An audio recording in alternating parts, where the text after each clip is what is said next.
transgender people are normal. They eat, they sleep, they they love, they are heartbroken, they volunteer in our community, they have jobs, they're really cool.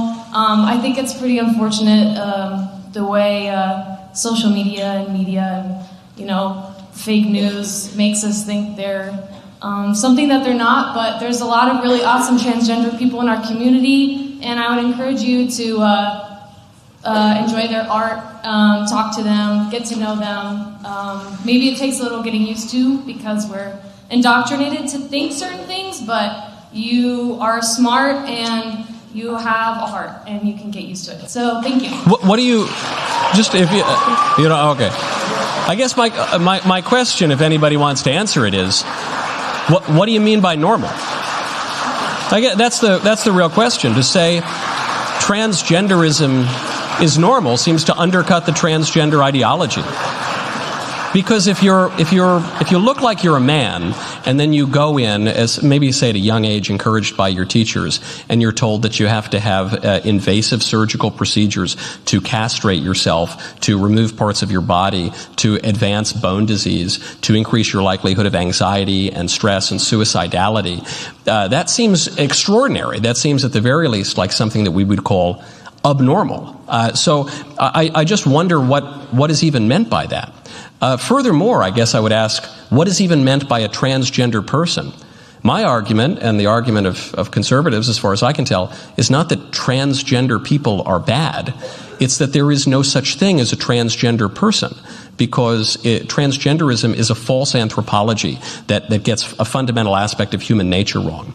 Transgenderism says that one's body has nothing to do with one's identity.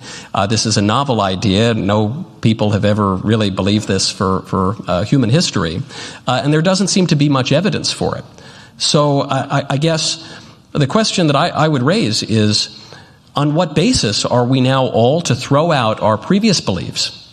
Biology, anthropology, philosophy, all traditional religion. On what basis are we to be demanded that we throw all of that out the window and believe that a man could really become a woman and that it is positively good to castrate a little boy? I don't really see that. On what basis are we told that we have to accept the view that a little girl should be forced to change in a public pool dressing room in front of a giant hairy man who pretends to be a woman? On what basis are we to be forced to believe that women are not entitled to their own sports leagues, the women are not entitled to their own spaces, the women are not entitled to any of the rights that they've fought for or have been granted naturally?